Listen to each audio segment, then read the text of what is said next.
যে পুলিশ নিজের বউ, নিজের স্ত্রী, মা তাদের সম্মান বাঁচাতে পারে না, এই পুলিশ আপনার বাড়ির লোকেদের বা মহিলাদের সম্মান বাঁচাতে পারবে না। কেষ্টর বিরুদ্ধে ব্যবস্থা নেবার ক্ষমতাই নেই পুলিশের, আক্রমণ সুকান্তর।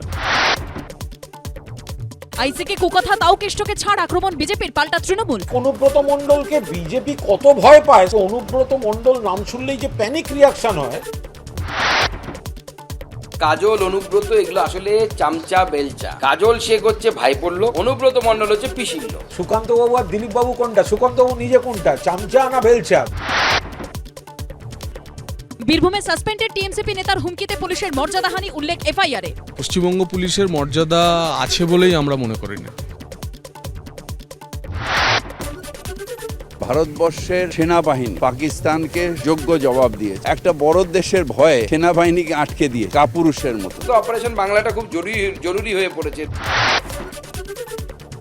গোটাটাই যুদ্ধ খেলা, গোটাটাই নাটক, পাকিস্তানের সঙ্গে ফিটিং করেছে। পাণ্ডবেশ্বরে তৃণমূল বিধায়কের বিরুদ্ধে একাধিক থানায় অভিযোগ বিজেপির। সিন্ধুর জল না পেয়ে শুকিয়ে কাঠ, ভারতের কাছে কাতর আরতি শাহবাজ সরকারের। দিল্লিকে 4 বার চিঠি ইসলামাবাদের, জল চুক্তি স্থগিত করার সিদ্ধান্ত পুনর্বিবেচনার আর্জি।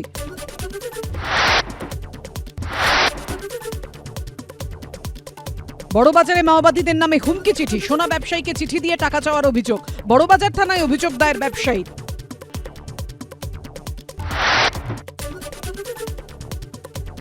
ফের বিচার চেয়ে রাজপথে, সোদপুরে অভয় মঞ্চের ডাকে ন্যায় বিচারের অগ্নিগর্জন যাত্রা, পথসভা ও প্রতিবাদ কর্মসূচি।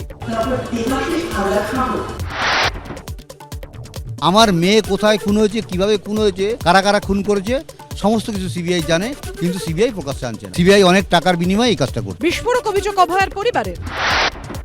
আমরা লক্ষ্য করছি প্রায় 10 মাস হতে চলল, কিন্তু অভয়ার ন্যায় বিচার এখনো হয়নি। ন্যায় বিচার বলতে তো শুধু এরকম নয় কি একজনকে কোনো রকমভাবে কোনো দোষী সাব্যস্ত করে যাবজ্জীবন কারাদণ্ড দিয়ে দেওয়া।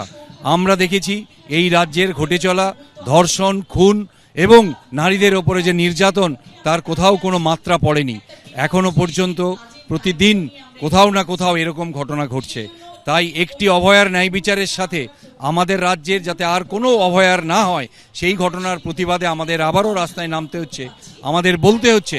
এবং সাথে সাথে আমাদের মনে হয়েছে তদন্তকারী সংস্থা এখন সিবিআই সে তার দায়িত্ব পূর্ণ পালন করছে না। সিবিআই কোনো রকমভাবে ওই একজনকে দোষী সাব্যস্ত করে তারা পালাতে চাইছে, এড়াতে চাইছে।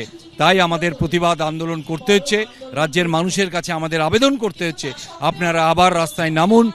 তা না করলে আমাদের রাজ্যের মেয়েদের, বাংলার মায়েদের কোনো সুরক্ষা নেই। না, এই অভিযোগগুলো তো বহুদিন থেকেই এসছে।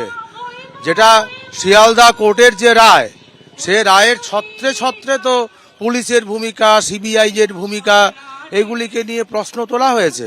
এবং এর বাইরেও তার পরিবারের পক্ষ থেকে এবং আমাদের অনেকেরই পক্ষ থেকে অনেক প্রশ্ন তুলে দেওয়া হয়েছিল তদন্তকারী সংস্থার হাতে।